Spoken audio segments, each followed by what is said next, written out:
एक दूरस्थ गांव में पहाड़ियों के बीच एक पुरानी हवेली खड़ी थी। स्थानीय लोग उसे भूतिया हवेली कहते थे और शाम ढलने के बाद उसके पास से गुजरने से भी डरते थे। कहा जाता था कि हवेली में एक रहस्यमय साया घूमता है जो कभी किसी को दिखाई नहीं देता, लेकिन उसकी उपस्थिति हमेशा महसूस होती है। एक युवा लेखक विक्रम रहस्य और रोमांच का शौकीन था। उसने इस हवेली के बारे में सुना और वहां जाकर कुछ दिन बिताने का फैसला किया। गांव के लोगों ने उसे बहुत डराया, लेकिन विक्रम अपने फैसले पर अटल था। एक ठंडी शाम को हवेली पुरानी और जर्जर थी, लेकिन उसमें एक अजीब सा आकर्षण था। विक्रम ने हवेली के अंदर कदम रखा और उसे एक अजीब सी शांति का अनुभव हुआ। पहले कुछ दिनों तक कुछ नहीं हुआ। विक्रम हवेली में घूमता रहा, उसकी दीवारों को छूता रहा और उसके इतिहास को जानने की कोशिश करता रहा। लेकिन एक रात जब वो अपने कमरे में बैठा लिख रहा था, उसने एक अजीब सी आवाज़ सुनी। आवाज़ धीमी और अस्पष्ट थी, जैसे कोई फुसफुसा रहा हो। विक्रम ने ध्यान से सुना, लेकिन उसे कुछ समझ नहीं आया। आवाज़ बार बार आ रही थी और विक्रम को लगने लगा कि वो आवाज़ उसके कमरे के बाहर से आ रही है। वो धीरे से उठा और कमरे का दरवाज़ा खोला। बाहर अंधेरा था, लेकिन विक्रम ने देखा कि हवेली के दालान में एक धुंधला सा साया घूम रहा है। साया बहुत जल्दी गायब हो गया, लेकिन विक्रम उसे देखकर डर गया। अगली रात विक्रम फिर से उस साये को देखने के लिए तैयार था। वो अपने कमरे में बैठा रहा और इंतजार करता रहा। आधी रात के बाद उसने फिर से वही आवाज़ सुनी और फिर वही साया देखा। इस बार विक्रम ने साये का पीछा करने का फैसला किया। वो हवेली के दालान में गया और साये के पीछे भागा। साया हवेली के एक बंद कमरे में चला गया। विक्रम ने कमरे का दरवाज़ा खोलने की कोशिश की, लेकिन वह बंद था। उसने दरवाज़ा तोड़ने का फैसला किया। एक जोरदार धक्का देने पर दरवाज़ा खुल गया। कमरे के अंदर अंधेरा था, लेकिन विक्रम ने एक मोमबत्ती जलाई। कमरे में एक पुरानी तस्वीर थी। तस्वीर में एक सुंदर महिला थी जो हवेली की मालकिन थी। विक्रम ने तस्वीर को ध्यान से देखा तो उसे लगा कि वो महिला उसे कुछ कहना चाहती है। उसी समय उसने फिर से वही आवाज़ सुनी। इस बार आवाज़ साफ थी और विक्रम को समझ में आ गया कि वो महिला का नाम पुकार रही है। विक्रम डर गया, लेकिन उसने हिम्मत नहीं हारी। उसने महिला का नाम पुकारा और उससे पूछा कि वह कौन है और क्या चाहती है। तभी कमरे में एक ठंडी हवा चली और मोमबत्ती बुझ गई। विक्रम अंधेरे में खड़ा रहा और डरता रहा। अगली सुबह विक्रम ने गांव के लोगों से उस महिला के बारे में पूछा। उन्होंने बताया कि वो हवेली की मालकिन थी और उसकी रहस्यमय तरीके से मौत हो गई थी। विक्रम को लगा कि उस महिला का साया अपनी मौत का रहस्य बताने के लिए हवेली में घूमता है। उसने फैसला किया कि वो उस रहस्य का पता लगाएगा। काफी छानबीन के बाद विक्रम को पता चला कि उस महिला की हत्या उसके ही पति ने की थी। पति उसकी संपत्ति हड़पना चाहता था। विक्रम ने पुलिस को इस बारे में बताया और पुलिस ने उस महिला के पति को गिरफ्तार कर लिया। उस महिला के पति को पकड़वा तो दिया था, लेकिन उसे अभी भी कुछ सवालों के जवाब नहीं मिले थे। वह जानना चाहता था कि उस रात वास्तव में क्या हुआ था जब उस महिला की हत्या हुई थी। एक रात विक्रम फिर से उस हवेली में गया। वो उस कमरे में गया जहां उसने उस महिला की तस्वीर देखी थी। उसने मोमबत्ती जलाई और तस्वीर को ध्यान से देखने लगा। तभी उसे एक आवाज़ सुनाई दी। आवाज़ उस महिला की थी। वो कह रही थी, धन्यवाद। विक्रम डर गया, लेकिन उसने हिम्मत नहीं हारी। उसने पूछा, तुम कौन हो? आवाज़ ने जवाब दिया, मैं इस हवेली की मालकिन हूँ। मेरा नाम राधिका है। विक्रम ने पूछा, तुम्हारी हत्या किसने की? राधिका ने कहा, मेरे पति ने। वो मेरी संपत्ति हड़पना चाहता था। विक्रम ने पूछा, उस रात क्या हुआ था? राधिका ने बताया, उस रात मेरे पति ने मुझे कमरे में बुलाया। उसने मुझसे कहा कि वो मुझसे कुछ बात करना चाहता है। जब मैं कमरे में गई तो उसने मुझ पर हमला कर दिया। उसने मुझे चाकू मार दिया और फिर मुझे कमरे में बंद करके चला गया। विक्रम ने पूछा, तुमने किसी को आवाज़ क्यों नहीं दी? राधिका ने कहा, मैंने बहुत कोशिश की, लेकिन मेरी आवाज़ किसी तक नहीं पहुंची। मैं कमरे में बंद थी और मेरी आवाज़ बाहर नहीं जा सकती थी। विक्रम ने पूछा, तुम अब क्या चाहती हो? राधिका ने कहा, मैं बस शांति चाहती हूँ। मैं चाहती हूँ कि मेरी आत्मा को शांति मिले। विक्रम ने कहा, मैं तुम्हारी मदद करूंगा। विक्रम ने राधिका की कहानी को सार्वजनिक करने का फैसला किया। उसने एक अखबार में एक लेख लिखा जिसमें उसने राधिका की हत्या के बारे में सब कुछ बताया। लेख बहुत प्रसिद्ध हुआ और लोगों ने राधिका के पति की कड़ी निंदा की। कुछ दिनों बाद विक्रम फिर से उस हवेली में गया। वो उस कमरे में गया जहां उसने राधिका की तस्वीर देखी थी। उसने देखा कि कमरे में एक रोशनी आ रही है। रोशनी राधिका की तस्वीर से आ रही थी। तभी राधिका की आवाज़ सुनाई दी। उसने कहा, धन्यवाद विक्रम, अब मेरी आत्मा को शांति मिल गई है। उसके बाद रोशनी गायब हो गई।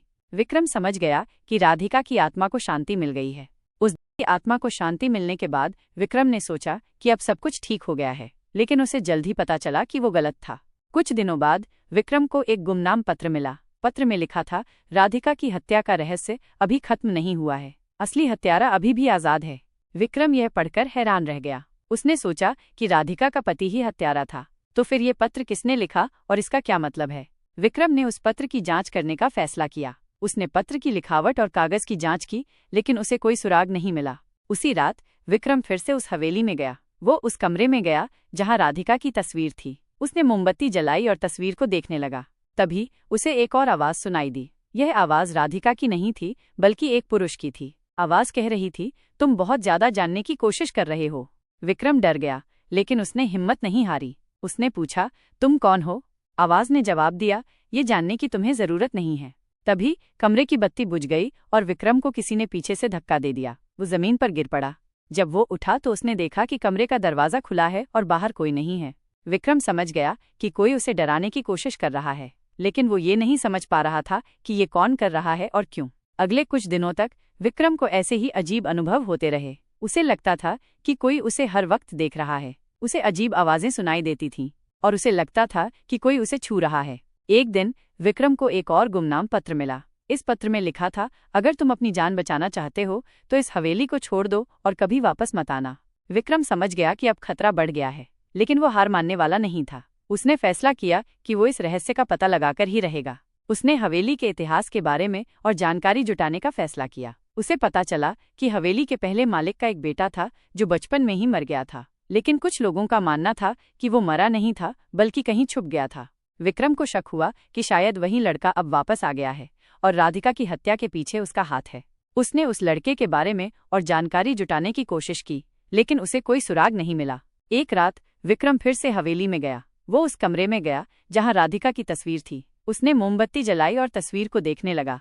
तभी उसे एक आवाज सुनाई दी। ये आवाज उस लड़के की थी। वो कह रहा था, तुमने मेरा रहस्य जान लिया है। विक्रम ने पूछा, तुम कौन हो? लड़के ने जवाब दिया, मैं इस हवेली का असली मालिक हूँ।